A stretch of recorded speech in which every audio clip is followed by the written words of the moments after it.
전라도 방언의 전반적인 특징에 관해서 몇 가지 말씀드리고, 그리고 오늘 제가 가장 하고 싶은 말은 전라도 말을 우리가 일상생활에서 널리 써야겠다는 것입니다. 그러기 위해서는 방언의식의 정립과 방언 사용 활성화에 관해서 우리들이 생각을 바꿔야겠다는 그런 말씀을 드리고 싶거든요.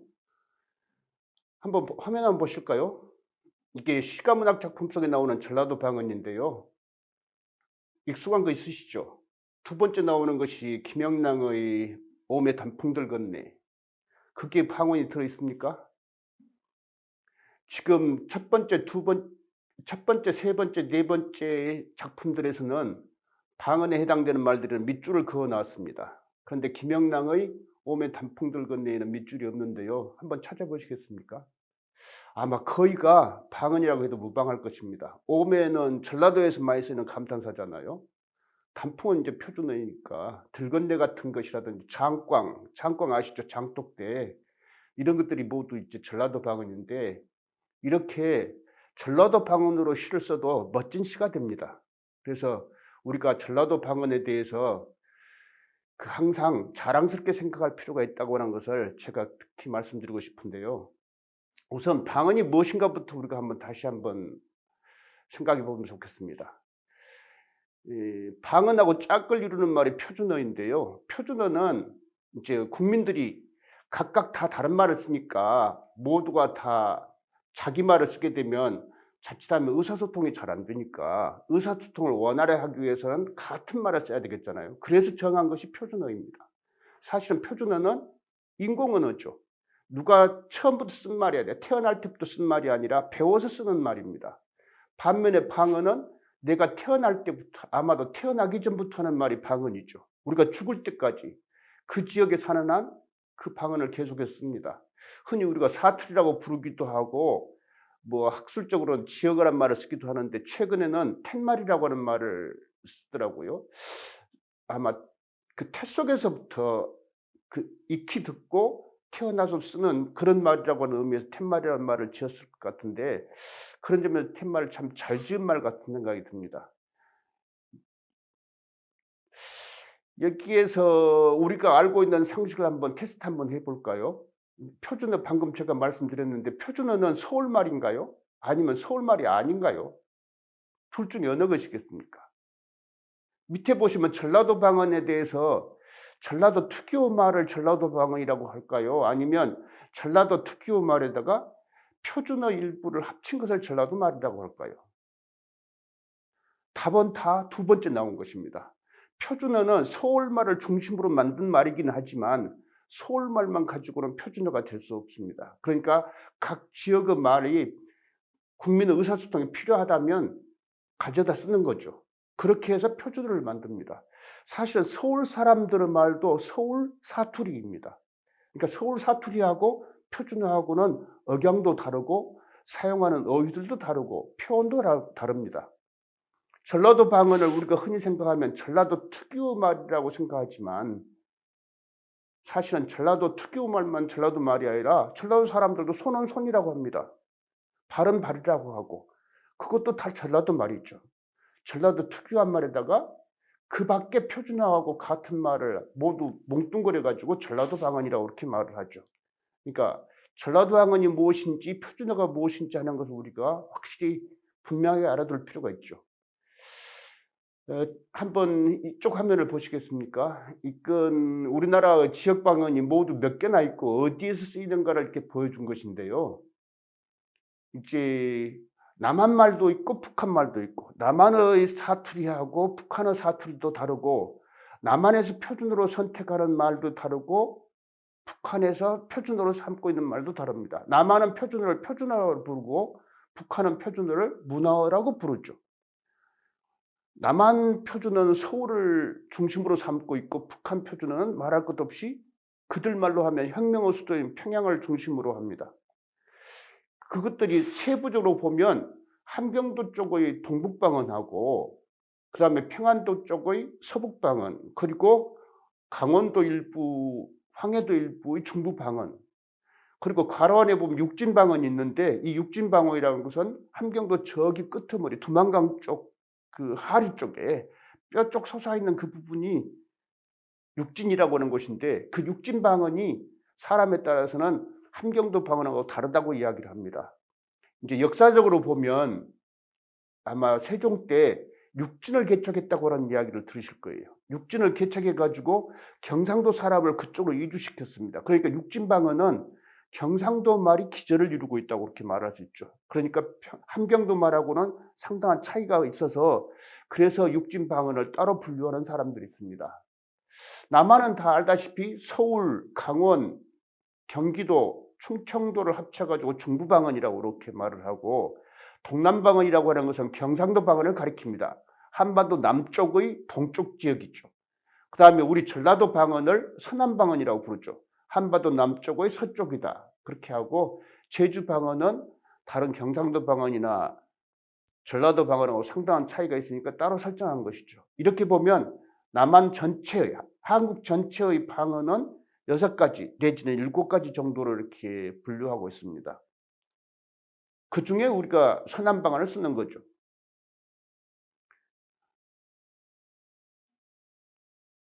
서남방언은 전남방언하고 전북방언을 합쳐가지고 서남방언이라고 부르겠죠. 전라도 방언이라고 그렇게 말하기도 하지만 뭐 조금 더 좁혀서 말한다면 전남방언, 전북방언 이렇게 나누어서 말하기도 합니다. 우리가 살고 있는 이 광주 전남 지역의 방언은 다시 또 저 광양 쪽의 동부 지역 전남하고는 또 다른 양상을 보입니다. 광주, 나주, 담양 이런 쪽의 방언을 서부방언, 전남 서부방언이라고 부르고 광양, 여수, 구례 이쪽 지역의 방언을 전남 동부방언이라고 이렇게 말을 하는데 아마 특징적인 차이는 요즘에는 그런 것들이 많이 사라져 버렸습니다. 광주 쪽, 담양 쪽, 나주 쪽 이쪽 사람들은 햇서라우 이렇게 말을 합니다. 라우를 씁니다. 그런데 광양 이쪽에 가면은 햇서라우라고 하는 말을 하지 않고 햇서이다라고 합니다. 이다라고 하는 말로 라우와 똑같이 쓰는 거죠. 라우나 이다라 공통되는 것은 듣는 사람을 높여주는 그런 요소를 가지고 있죠.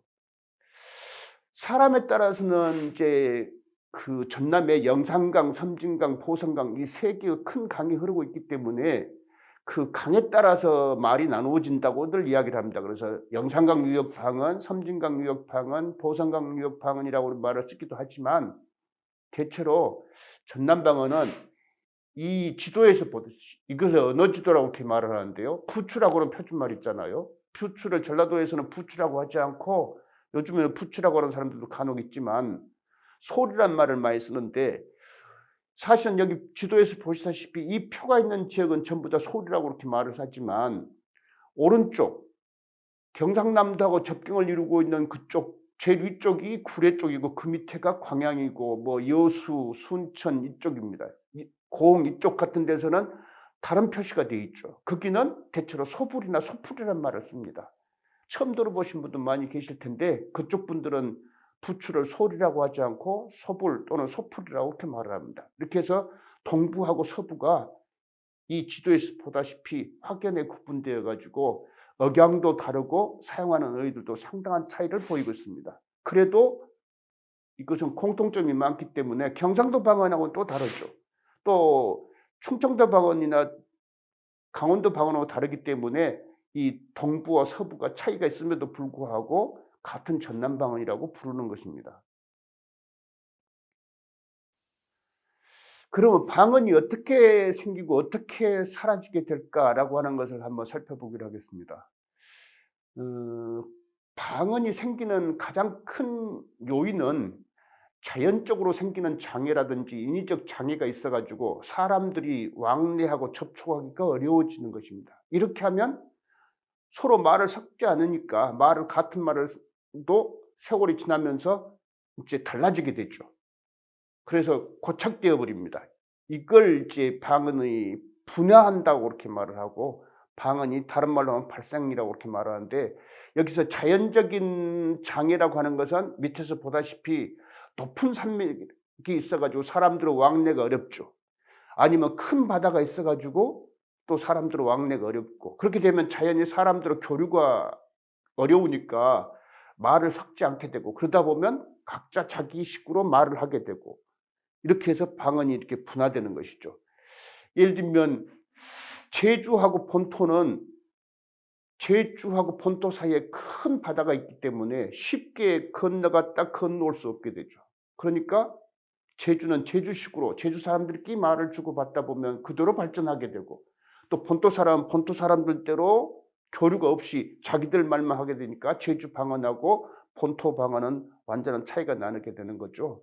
밑에 보시는 국경이나 종교 계층 같은 것들은 인위적인 장애입니다. 이것도 높은 산맥이나 큰 바다처럼 사람들과는 왕래라든지 접촉이 어렵게 됐죠.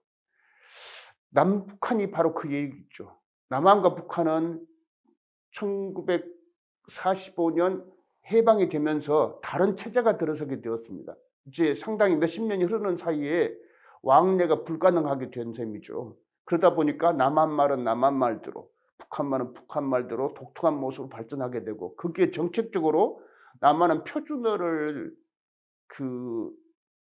채택하고 북한은 표준어하고 다른 자기들만의 문화라고 하는 걸 채택함으로써 전혀 다른 모습을 보이게 됐죠. 나제통무이라고 하는 말을 들어보셨습니까? 전라북도 무주에 가면 나제통무이라고 하는 것이 있는데요. 한 길이는 그 바위로 이렇게 뚫린 그런 길인데 한 10m 정도 됩니다. 동쪽은 이제 무풍이고 그 나제통무는 서쪽은 설천인데, 동쪽은 무풍 지역은 경상도 지역이었습니다. 그리고 설천 이쪽 무주 쪽은 전라도 지역, 백제의 땅이었고, 그렇기 때문에 자연히 국경이 있죠. 거기 나제통무이 국경이어가지고 사람들의 왕래가 불가능하니까 지금은 행정적으로 하나의 무주군인데도 불구하고 무풍 사람들은 경상도 말을 쓰고, 설천 사람, 무주 읍 사람들은 전라도 말을 쓰고, 그렇게 해서 지금도 그것이 문화도 다르고 언어도 다르고 상당한 차이를 보이는 것입니다. 이것이 바로 인위적 장애이고, 이런 인위적 장애가 자연적 장애와 마찬가지로 그 언어 이질화를 가져오고, 그렇게 해서 방언이 고착되게 되는 거죠. 그러면 방언이 발생만 하는 것이 아니라 이 방언은 널리 쓰이다가 없어지기도 합니다. 어떻게 없어지는 것인지 한번 보시겠습니다.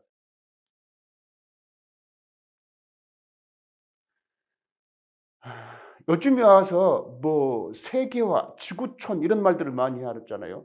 그러다 보면 이제 문화교류가 활성화되게 되고, 또 교통이 발달해 가지고 전에는 뭐 하루 걸려서 가던 길을 지금 뭐 1시간도 안 걸려서 이렇게 가게 되고, 또 방송통신이 발달해 가지고 사람들이 멀리 있는 사람하고 심지어는 외국에 있는 사람하고도 이렇게 동시에 이렇게 통화를 하게 되고, 방송이 우리 안방에까지 들어오게 됩니다. 그리고 교육이 널리 보급되어 가지고, 그 말은 바꿔 말하면 우리가 지금까지 봤던 자연적 장애나 인위적 장애가 약화되거나 없어지는 것하고 똑같죠. 그러다 보면 사람들이 왕래하고 접촉이 활발하게 되고, 그러다 보면 말이 섞여 가지고 언어가 같아지게 됩니다. 언어가 같아지게 된다는 말은 그 지역의 다른 말들이 하나로 된다는 그런 말이죠. 그래서 방언이 소멸되고 통일되는 것이죠. 이걸 방언의 사멸이라고 이렇게 말을 합니다. 그래서 방언은 이렇게 분화되었다가 널리 쓰이던 것이 언젠가는 없어지게 되는데, 지금은 이제 전라도 말도 보시다시피 예전에는 전라도 사람들만 독특하게 쓰던 그런 말들도 지금은 이런 말들을 전라도 사람도 알아듣기 어렵게 되어버렸습니다. 이미 이게 무슨 말인지 모르니까 그들에게는 사라져버린 것이고, 나 같은 사람은 아직도 그 말을 알고 있으니까 이제, 그렇지만 쓰지 않으니까 사라져가는 말이라고 이렇게 말할 수 있겠죠. 건개가 무엇인지 아시겠어요? 아마 요즘 젊은 사람들은 건개가 무엇인지 모릅니다. 아이고, 건개도 없어 밥을 어떻게 먹으라고 이렇게 할 때 건개는 반찬입니다.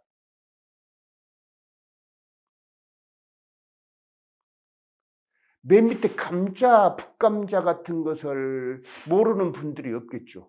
그 옆에 돈 사다, 쌀 사다, 돈 폴다, 쌀 폴다라고 하는 말도 모르는 분은 없겠지만, 지금은 팔다라고 하지 전라도 사람도 폴다라고 하는 사람은 없습니다. 그런데 전에는 전라도 사람들은 폴다라고 그러지 팔다라고 말하지 않았습니다. 감자는 뭐냐면, 지금은 그 감자가 아니라 고구마를 감자라겠습니다. 고구마. 그래서 감자는, 그러면 고구마를 감자라고 그랬으니까 감자는 뭐라고 그랬냐? 그 북쪽에서 이렇게 재배를 하고 그게 잘 되죠. 아마 요즘에 고랭지 감자라고 하는 말을 쓰는데 그건 바로 북감자란 말이죠. 북감자, 하지감자 이렇게 해가지고 감자하고 고구마를 구분했는데 지금은 고구마를 감자라고 말하는 사람은 아무도 없죠. 그러니까 이 말은 사실은 사라져가는 또는 사라져버린 말이라고 이렇게 말할 수 있습니다. 두 번째 줄 한번 보시겠습니까? 헤라우라고 하는 말을 아네스라우, 헤스라우 할 때 라우인데 이 라우라고 하는 말은 지금은 거의 사라져 버렸습니다. 어쩌다가 나이 많은 분들이 어쩌다가 쓰는 경우가 있지만 젊은 사람들은 이 말을 쓰는 사람이 아무도 없죠. 그런데 예전에는 학생들도 그냥 선생님한테도 라오라고 하는 말을 쓰기도 하고 그랬습니다. 그만큼 아주 일상화되었던 그런 말이 있죠. 저기 첫째 줄에 맨 마지막에 보면 야라고 하는 말이 있는데 저게 뭐겠어요? 이 야는 전라도에서 예전에는 야를 예로 썼습니다. 알았냐? 그러면 이해해야 할 것을 야 알았어라고 이렇게 했습니다. 근데 지금은 야라고 하는 말을 쓰는 사람이 없죠. 예전에는 선생님이 학교에서 출석을 부르면 학생들이 야 하고 대답하는 학생들도 있었습니다. 물론 학교에서는 표준말을 쓰도록 이렇게 지도를 했으니까 야라는 말을 쓰면 안 되지만 자기도 모르는 사이에 대답을 야라고 썼던 말인데 지금은 안 씁니다. 어떤 분들은 농담을 하죠. 야라고 하는 말은 독일어의 예가 야이죠. 그래서 한국 사람들이 전라도 사람들은 독일어를 잘한다라고 이렇게 말하기도 했는데 그건 우스개로 하는 말이고 아무튼 지금은 사라져버린 말입니다. 이 밖에도 사라져버린 말들이 헤아릴 수 없지 많죠. 지금은 전라도에서 쓰는 독특한 표현들이 거의 사라졌다고 해도 과언이 아닙니다. 왜냐하면 아까도 말씀드린 것처럼 서울 사람들하고 똑같은 말이 안방에서 스위치만 켜면 텔레비전 화면에서 그대로 나오니까 날마다 듣는 말이 전라도 사람들은 전라도 말을 듣는 기회보다 서울 말을 듣는 기회가 표준 말을 듣는 기회가 훨씬 더 많고 그러다 보면 자기도 모르는 사이에 동화되어 가지고 서울 말을 쓰게 되죠. 표준 말을 쓰게 됩니다. 그러다 보니까 전라도 말이 사라진 것이죠. 아까 박언이 발생해 가지고 널리 쓰이다가 언젠가는 사라진다고 그렇게 말했는데 지금은 발생하는 것보다 사라지는 말들이 더 많습니다. 그러니까 통일의 시대라고 그렇게 말할 수 있겠죠. 2011년에 전남대학교 국어문화원에서는 전라도 대표말 가래뽑기를 한 적이 있습니다. 그 해가 전남민속어 해로 지정되었었는데 문화관광부 지원을 받아가지고 전라도 대표말 가래뽑기를 한 적이 있는데요. 거기에 선정된 듯 말입니다. 거시기 같은 말. 거시기는 전라도 사람이 가장 많이 쓰는 말인데요. 사실은 거시기는 표준어입니다. 아까 우리가 전라도 말은 전라도 특유 말에다가 대고 표준어하고 같은 말을 쓴다라고 했는데 바로 거시기는 표준말하고 똑같은 거죠. 그러니까 전라도 말도 거시기고 표준말도 거시기입니다. 대신에 표준말에서 거시기는 대명사인데요. 많이 쓰이지는 않습니다. 그러나 전라도 사람들은 거시기 합니다. 내가 거시기 할게 너도 거시기 할래? 이렇게 말을 합니다. 그런데 전라도 사람들은 그렇게 해도 소통이 되는데요. 다른 지역에 오는 사람들은 거시기만 나오면 머리가 아프다고 하는 사람이 있습니다. 어떻게 그 사람들은 전라도 사람들은 자기들이 거시기를 가지고 저렇게 잘 통할까라고 생각한다고 그러죠. 개미 같은 말을 들어본 적 있으신가요? 개미가 있다. 음식을 먹으면서 그참 개미가 있다라고 하는 말을 쓰는데요. 그게 개미인지 괴미인지 표준말로 확정된 말이 아니기 때문에 뭐라고 해야 될지 모르겠어요. 어떤 분들은 개미라고 이렇게 발음하는 분들도 있고 어떤 분들은 괴미라고 이렇게 발음하는 분들도 있어서 저기에 가로 안에다가 이제 괴미라고 하는 말을 집어넣는데요. 무슨 뜻이겠습니까? 아마 감칠맛 정도로 이렇게 써도 될 것 같아요. 서울 사람들은 감칠맛, 표준말은 감칠맛인데 전라도 사람들은 그것을 보고 아주 개미가 있다라고 이렇게 말을 하거든요. 재미있는 말이잖아요. 균이란 말 한번 보시겠어요? 써본 적 있으신가요? 균이란 말을 아주 전에는 많이 썼던 말입니다. 아마 요즘 말로 바꾸면 매력이란 말로 바꿀 수 있나요? 너 참 균 있다라고 이야기를 합니다. 하는 행위, 생긴 모습도 균이라고 하기도 하고 하는 행위 같은 것에도 균이라고 하는 말을 써서 아주 폭넓게 쓰였던 그런 말입니다. 지금은 아마 들어보기 어렵지만 이 퀸이란 말도 전라도를 대표하는 말 이렇게 처리하는 사람들이 꽤 있습니다. 그 밖에도 거기 보시면 많은 말들이 대표말로 선정되었는데요. 저기 붉은색으로 표시된 것들은 대체로 부사하고 형용사들입니다. 싸먹싸먹이라는 싸게싸게는 싸가 공통되는데도 불구하고 서로 반대되는 말입니다. 싸먹싸먹은 천천히라고 하는 뜻이고 싸게싸게는 빨리빨리라고 하는 그런 뜻이잖아요. 근데 지금은 싸먹싸먹 싸게싸게라고 하는 말을 쓰는 경우를 찾아보기 어렵기는 한데요.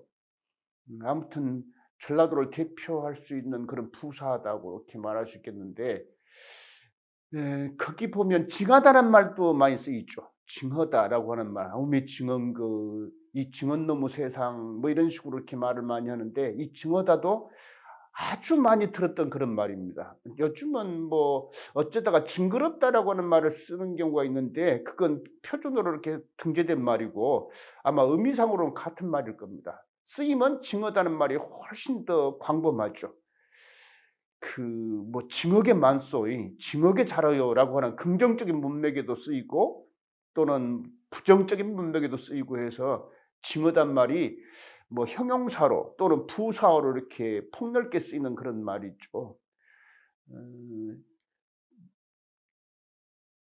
이런 전라도 말이 어떤 가치를 가지고 있을까를 한번 생각해 보겠습니다.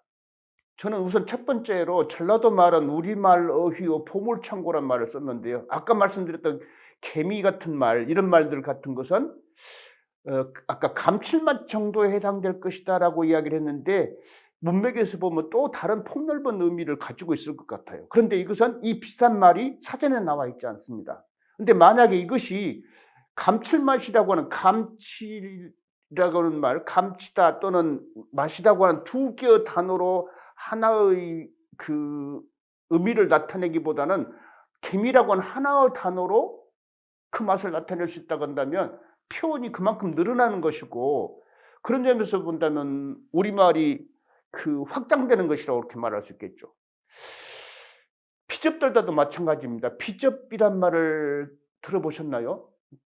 간혹 쓰는 말입니다. 혹시 이제 뭐 거칠거칠한 물건을 만지다가 손바닥이라든지 이런 데에 가시 같은 것이 이렇게 박히는 수가 생기면 아주 작은 가시가 박혀가지고 빼는데 힘들고 아프기도 하고, 잘못하면 거기에 이제 고름이 생겨가지고 뭐 상처가 덧나는 그런 경우도 생기는데, 그때 아주 가느다란 가시를 보고 비접이라고 그렇게 말하고, 그것에 찔린 것을 보고 비접들다고 그렇게 말합니다. 비접들었다 이렇게 말하는 거 보니까 그냥 가시에 찔렸다라고 그렇게 말하는 것보다 가시는 큰 것도 있고 작은 것도 있고, 그러니까 아주 눈에 보일 듯 말 듯한 작은 가시를 비접이라고 한다면 그만큼 표현이 섬세해지는 거죠.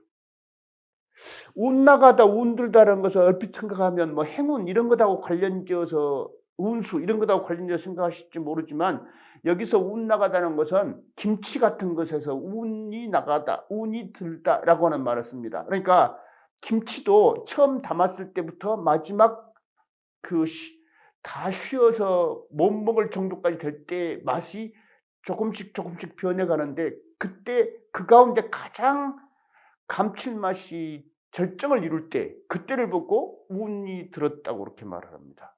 그러니까 이런 말들은 그냥 아주 정말 맛 좋은데, 요즘 말로 하면 너무 맛이 좋은데 이렇게 말하기보다 와, 운 들었네요 이렇게 말하는 것이 훨씬 더 표현의 묘미를 살릴 수 있다고 생각합니다. 지금 몇 가지 예밖에 안 들었지만 이런 말들이 우리 방언에는 아주 많고, 이런 말들을 찾아내가지고 그것을 사전에 싣고 널리 보급하고 일상생활에 쓴다고 한다면 그만큼 우리말 어휘도 확장되고 부족한 표준어 어휘도 보완될 뿐만 아니라 우리말을 더 섬세하고 더 아름답고 더 풍요롭게 할 수 있다고 하는 점에서, 그런 점에서 본다면 전라도 말은 우리말 어휘의 보물창고다 이렇게 말할 수 있는 것이겠죠. 이뿐만이 아닙니다. 전라도 말은 우리 옛말에 열쇠라고 하는 말을 썼는데요. 어떻게 해서 우리 옛말에 열쇠라고 하는 말이냐 하면, 이제 국어 공부를 하는 사람들은 여기 화면에서 보시다시피 그 시옷 디귿이라든지 비읍 시옷이 이렇게 나란히 있잖아요. 그리고 지금 제가 이렇게 한 글자로 만들 수 없어 가지고 나의 받침 글자 미음 기역을 저렇게 분리해서 썼습니다만, 이런 시옷 디귿, 비읍 시옷, 미음 기역 같은 거 소리가 무엇이었을까 하는 그런 궁금증을 국어 공부를 하다 보면, 옛말을 하다 보면 누구나 갖게 됩니다. 그런데 그 실마리가 전라도 말에 있습니다. 학자에 따라서는 시옷 디귿 같은 것을 시옷도 발음하고 디귿도 발음했다라고 주장하는 학자도 있고, 아니다, 시옷하고 디귿이 나오면 현대국어로 전부 다 그것이 쌍디귿 소리하고 똑같으니까 저 시옷 디귿은 쌍디귿을 나타낸 것이다. 그 밑에 있는 비읍 시옷도 학자에 따라서는 비읍 발음도 하고 시옷 발음도 했다. 아니다, 쌍시옷 발음이다. 이런 식으로 의견이 갈리는데, 전라도 말을 보면 해답이 있습니다.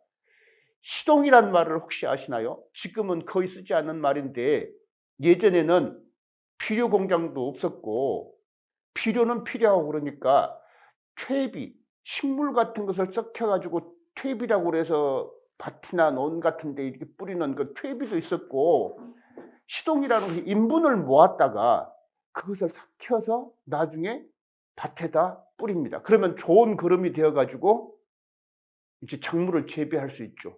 지금도 개분이라고 그래서 개분, 닭개자죠. 닭의 똥을 거름으로 이렇게 사용하면 작물이 훨씬 잘 됩니다. 근데 그때 그 시동이라고 하는 말을 전라도에서는 아주 많이 썼는데요. 시동이란 말은 시자의 이를 빼고 그러면 시옷만 남잖아요. 동자 앞에다 붙이면 디귿 앞에 시옷이 가게 되는 것이죠. 그래서 저게 바로 시옷 디귿 오 이응이 옛날에 그 중세국어에 썼던 말인데 그거하고 똑같은 것이 되죠. 그러니까 시옷 디귿을 된소리 발음이냐 시옷 디귿 모두 발음한 거냐를 싸울 필요가 없죠. 전라도 말의 시동을 보면 시옷도 발음하고 디귿도 발음했다고 하는 증거가 되죠. 비사리도 마찬가지입니다. 비사리는 지금 쌀이나무를 비사리라고 이렇게 전라도 사투리에서는 표준말로 쌀이나무를 비사리라고 이렇게 말하는데, 비사리의 비가 나온 이유가 저 비읍이 발음되었기 때문에 비사리가 된 거죠. 만약에 비읍이 발음되지 않았다면 그냥 쌀이라고 이렇게 발음하고 말았겠잖아요. 그런데 이 전라도 말 비사리가 있어가지고 저 비읍 시옷은 비읍도 발음하고 시옷도 발음했다는 것을 알 수 있는 것이죠. 나무라고 하는 말이 저기 있는 낭구인데요. 낭구가 어디서 왔겠습니까? 저 나에다 미음 기역입니다. 그러니까 나에다가 미음을 발음하면 남이 되죠. 그 다음에 기역은 그가 되죠. 그래서 남그 하던 것이 그냥 소리 나는 대로 낭구 이렇게 된 것이죠. 그래서 전라도 말에서는 나무를 낭구라고 그러죠. 산에 가서 낭구해갖고 온나라고 이렇게 말하죠. 산에 가서 나무를 이렇게 가져와가지고 땔감으로 쓰자라고 할 때 낭구라는 말을 쓰는데, 그게 바로 나에다가 미음 기역한 중세국어가 그대로 전라도에서는 그대로 다 발음되었다고 하는 것이니까 우리말 숙제를 해결하는 좋은 열쇠가 바로 우리 전라도 말이기도 하죠. 또 한편 전라도 말은 우리말의 미래라고 했는데요. 왜 우리말의 미래일까 하는 거죠. 예를 들면 우리말에 학교에서 배웠던 국어음화가 있죠. 아마 길바닥 형님 같은 걸 저기다 길바닥 성님이라고 그렇게 썼는데, 우리말의 국어음화는 우리가 학교에서 배울 때 기역 같은 것들이 또는 히읗 같은 것들이 지읒이나 시옷으로 바뀌는 것은 학교에서는 국어음화로 가르치지 않습니다. 그냥 디귿 소리가 지읒으로 바뀌어진 것, 이런 것들이 이제 티읕 소리가 치읒으로 바뀌어진 것, 이걸 보고 국어음화라고 이렇게 말하는데요. 전라도 말에는 그런 디귿, 티읕 소리가 지읒, 치읒 소리로 바뀌어지는 그런 국어음화는 말할 것도 없고, 표준어라든지 다른 지역에서는 일어나지 않는 기름, 지름, 길바닥, 질바닥 같은 이런 말들까지 이렇게 국어음화가 확장되었습니다. 북한으로 가면 아직도 국어음화가 일어나지 않았다고 그렇게 말을 합니다. 그러니까 국어음화는 바꾸고 말하면, 그런 점에서 본다면 이 전라도 말이 선진 지역이죠.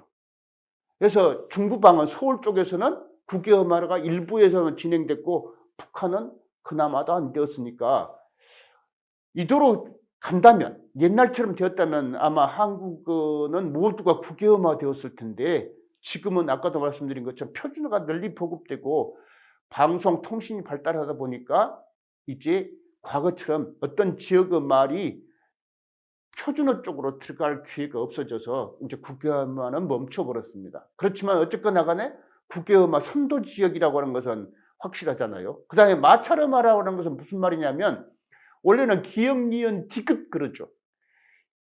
키읔, 피읍, 히읗 이렇게 말을 하는데 그러니까 디귿 다음에 이를 쓰려면 디귿이 이렇게 발음을 해야 되겠지 않습니까? 히읗 발음을 하고 그 다음에 이를 붙이면 히읗이 이렇게 발음해야 할 텐데 지금 디귿이 히읗이 하는 것은 표준 발음으로 이렇게 확정되었습니다. 그래서 모두가 디귿이 이렇게 발음해야지 디귿이 또는 디귿이 이렇게 발음하면 틀린 발음이 되잖아요. 그게 이제 마찰어마입니다. 다시 바꿔 말하면 디귿 소리나 티읕 소리나 지읒 소리나 치읓 소리가 받침에 올 때 그대로 발음하는 것이 아니라 시옷으로 발음하는 것은 그것은 뭐예요? 마찰어마입니다. 예를 들면 전라도 말에서는 꽃이 하는 걸 하다 꽃이 이렇게 발음하지 않고 꽃이 이렇게 발음하죠.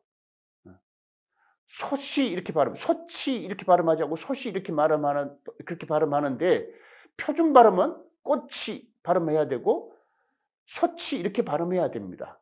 그런데 전라도에서는 꽃이 솥이 이렇게 발음하는데 그걸 보고 마찰어마라고 한다고 그랬죠. 그 마찰어마가 어디까지 확장되었냐면 디귿이 히읗이 같은 표준어조차도 이렇게 마찰어를 받아들여 가지고 다는 아니지만 글자 이름을 말할 때는 저렇게 발음하게 되니까 이 마찰어마가 전라도 말의 마찰어마가 거기까지 영향을 주었다. 그러니까 우리말의 미래가 바로 그런 점에서 전라도 말이 우리말의 미래다라고 하는 것이죠. 아직은 디귿이 히읗이 이런 정도로만 그 표준어로 인정되었지만 지금 표준어를 쓰는 젊은 사람들 가운데도 디귿 받침, 티읕 받침, 지읒 받침, 치읒 받침을 시옷으로 발음하는 경향이 점점 늘어나고 있기 때문에 앞으로 지켜볼 일입니다.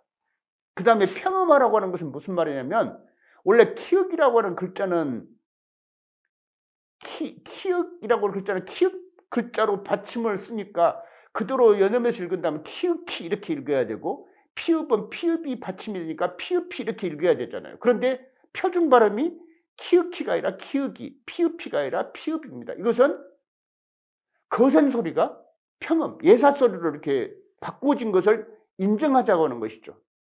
이게 바로 전라도에서 대표적인 그 소리 현상입니다.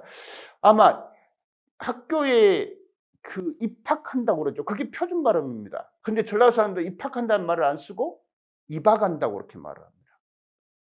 입학한다. 그러니까 입학하고 된 소리로 해야 할 텐데 입학하고 평음으로 이렇게 발음하게 되죠. 그거 전라도 사람들은 누구나 그렇게 합니다. 너 몇 학년이냐라고 말할 때 너 몇 학년이 이렇게 전라도 사람 물어보지 몇 학년이냐 이렇게 물어보지 않죠. 근데 표준어로 발음하자면 몇 학년이라고 해야 할 텐데 몇 학년이라고 이렇게 말하고 6학년이에요 이렇게 말하지 6학년이에요 이렇게 말하지 않습니다. 얼핏 들으면 6학년이에요 이렇게 말하면 6학년이에요 이렇게 말하면 표준말을 쓴 것 같지만 자세히 들어보면 표준어를 쓰는 사람들은 6학년이에요 이렇게 말할 텐데 전라도 사람 6학년이에요 이렇게 말하니까 평음화가 바로 전라도의 독특한 현상이라고 이렇게 말하죠. 그것이 키읔이 피읍이처럼 일부에서만 인정받고 있긴 하지만 앞으로는 더 확산될 가능성도 있죠. 음성모음화도 마찬가지입니다. 이거 잡아 해야 되죠.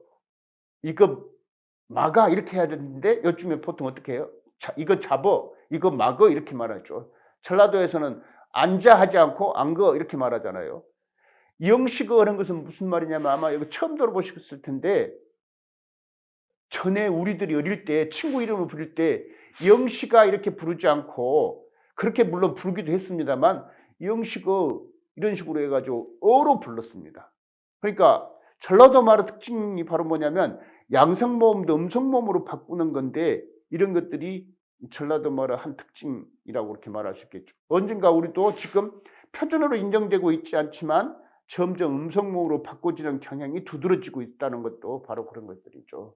그다음에 전설고모마라는 것은 저기 시상은 원래 세상을 전라도 사람들이 시상으로 이렇게 발음하는 것입니다. 몇 살이냐 하면 3살 그렇게 말해야 할 것을 전에는 시살 이렇게 말했죠. 그러니까 전라도 말은 전설모음이라고 하는 것이 있는데 높은 모음은 이고 그다음 가운데 모음은 에고 그다음에 낮은 모음은 에이죠. 이에 이렇게 해서 3가지가 있었는데 전라도 말은 어이어에하고 아이어에가 잘 구분되지 않습니다. 왜냐하면 어이어에는 그 위쪽 말로 올라가 버려요. 세상이 시상으로 올라가 버리고 3살이 시살로 올라가 버렸으니까 이제 밑에 있는 것도 다 따라서 올라가 버리겠죠. 그래서 전설모음에서 이동이 일어났는데 그것도 전라도 방언의 한 현상입니다. 이제 이런 것들이 바로 우리 전라도 말의 그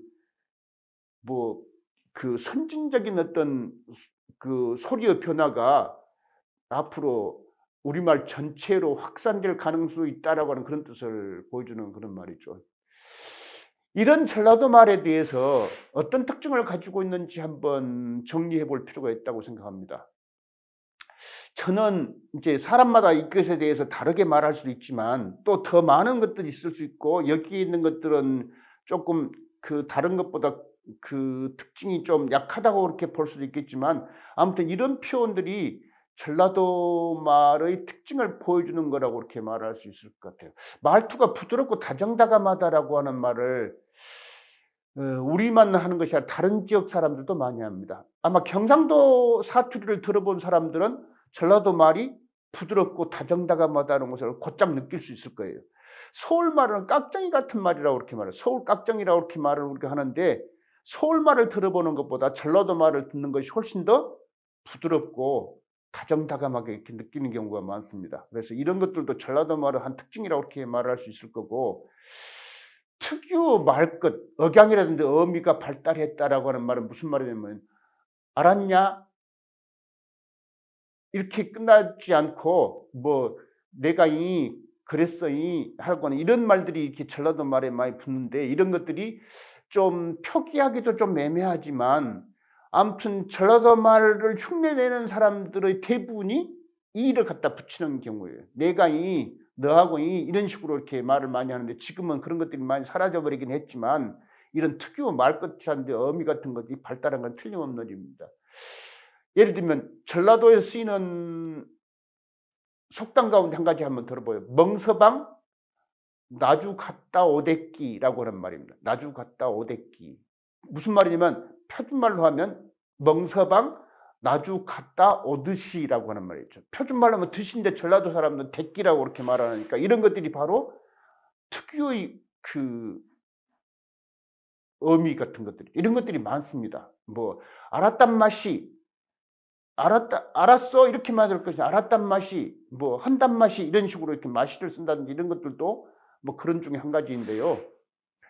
멍서방 나주 갔다 오댔기란 말이 무슨 뜻인지 아시겠어요? 멍서방이 머슴인데 주인 양반이 멍서방 보고 저녁에 그런 이야기를 했대요. 멍서방 내일 자네 나주 갔다 왔을 건데 일찍 가야 되니까 오늘 일찍 자소라고 했더니 다음날 아무리 멍서방을 찾아도 없어요. 근데 저녁에 되어서 멍서방이 밖에서 들어오는 거예요. 그래서 자네 하루 종일 찾는데 어디 갔다 온가 그랬더니 어저께 주인 어른이 나보고 나주 갔다 오라고 해서 나주 갔다 왔습니다라고 하는 이야기를 했다는 거죠. 그게 이제 바로 뭐예요? 멍서방 나주 갔다 오댔기라고 하는 그런 말인데 이렇게 댔기 같은 말, 맛이라든지 아까 라우 같은 것도 마찬가지죠. 이런 것들이 전라도만의 독특한 요소로 이렇게 발달하고 보이고 있다는 것이죠.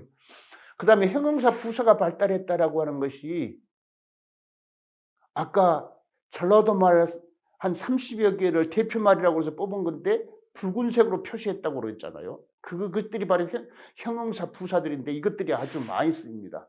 이것이 많이 발달했다고 하는 이유는 실제로 표현 속에 있죠. 눈이 펑펑 내린다라고 하는 말을 이제 표준어에서 근데 그 펑펑 같은 게 부사잖아요. 그러니까 눈이 많이 내렸다 이렇게 말하는 것보다 눈이 펑펑 내렸다는 부사를 쓰는 것들이 훨씬 더 예를 들면 실감 나는 그 섬세한 표현으로 이렇게 말할 수 있는데 전라도 사람들은 그게 많아요. 예를 들면 자크르하다라고 하는 말을 여러분 혹시 아세요? 자크르하다?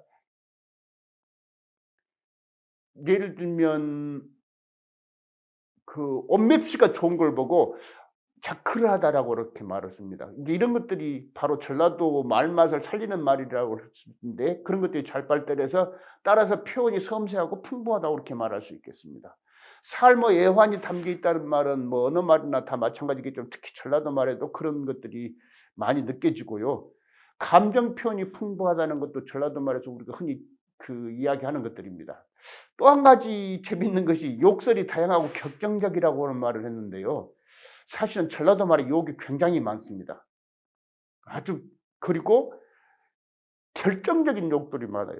저기는 격정적이라고 그렇게 말했습니다만 그야말로 그 욕은 편안한 감정에서 온화한 감정에서 나오는 것이 아니라 아주 분노 상태에서 이렇게 나오는 것이니까 그런 것들을 그대로 표현하는 것이 그것이죠.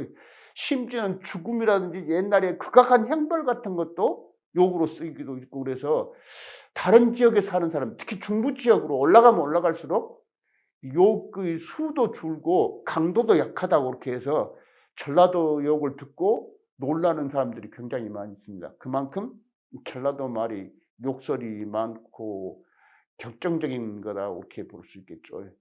여러 가지 말을 했지만 아까도 제가 맨 처음에 말씀드린 것처럼 방언에 대해서 우리가 생각을 바꿔야겠다라고 하는 것을 여기서 제가 강조하고 싶어요. 제목을 방언의식의 정립과 방언 사용 활성화라고 이렇게 말하는데 방언 사용하는 걸 부끄럽게 생각하는 사람들이 있습니다. 그런데 방언은 부끄러운 것이 아닙니다. 차라리 읽으면서 말씀드리는 것이 훨씬 제 생각을 정리하는 데 도움이 될 것 같습니다. 방언은 일상생활에서 격식 없이 무의식적으로 사용하는 생활어입니다. 방언은 내가 태어나기 전부터 익힌 나와 내 선조 정체성이며 내가 언제 어디에 있건 정다운 고향의 품속으로 이끌어주는 향수 언어입니다. 유년의 풋풋한 기억을 되살리는 마법 언어입니다. 방언은 또 지역 사람들의 삶과 생각, 사상을 기반으로 형성된 언어입니다. 지역의 오래된 문화, 전통, 역사가 살아 숨쉬고 지역 사람들의 독특한 정서가 깊이 배어있는 대체 불가의 언어입니다. 방언은 지역 정체성의 상징입니다. 이런 방언을 우리는 부끄러워할 것이 아니라 자랑스럽게 지키고 가꾸고 사용하고 발전시켜서 우리의 후손들에게 물려주어야 합니다. 방언이 급속히 사라져가고 있는 오늘날 다양성을 추구하는 문화 다원주의 차원에서도 방언의 보존 전승과 일상화 활성화는 꼭 필요한 일이라고 할 수 있습니다. 여행의 1차적인 목적은 다름을 경험하는 것일 겁니다. 그것이 풍경이든 역사든 음식이든 생활 방식이든 다를수록 신기할수록 여행의 의미는 커진다고 말할 수 있습니다. 이 다름을 통해서 나를 되돌아보고 내 삶을 재평가하고 새로운 힘을 충전하고 구태를 벗고 새 문화를 빚습니다. 우리가 살아온 역사와 문화는 이런 이종교배의 산물입니다. 이제 우리가 해야 할 일은 방언은 부끄럽고 촌스러운 것이 아니라 방언이 나와 우리 지역의 정체성이고 우리의 오래된 생활문화라는 바른 인식을 갖고 일상생활에서 당당하게 사용하면서 크고 작은 지역 모임에서도 방언으로 서로 소통하고 방송 등의 각종 매체에서도 방언 활용을 높일 뿐만 아니라 각급 학교에서도 방언 교육을 강화하고 문화예술인들도 방언 작품 창작을 활발히 하고 그리고 방언을 널리 수집하고 보존하고 보급하는 일을 우리가 함께 해야 합니다. 이것이 방언을 물려받은 우리의 사명이라고 할 것입니다. 제가 오늘 방언에 대해서 말씀드리면서 여러 가지 주제에 대해서 좀 두루 살펴보려고 노력했습니다만 생각대로 되었는지는 여러분들께서 판단하시고 아무튼 제가 오늘 여기에 나오면서 이것만은 꼭 강조해야 되겠다고 하는 것이 바로 방언에 대해서 바른 인식을 갖자. 방언이 부끄러운 것이 아니다라고 하는 것을 우리가 반드시 이렇게 이 자리를 통해서라도 이렇게 다시 가져야겠다는 것이죠. 예를 들면 전라도 김치를, 무등산을 우리가 부끄럽다고 생각합니까? 전라도 김치 자랑하죠. 무등산 자랑스러운 우리 산이죠. 전라도 말, 전라도 방언도 우리가 조상대대로 물려받은 우리의 자랑스러운 유산입니다. 그걸 부끄러워해서는 안 되죠. 당당하게 사용해야 합니다. 그래서 우리 후손들에게 이렇게 자랑스럽게 물려줘야 합니다. 감사합니다.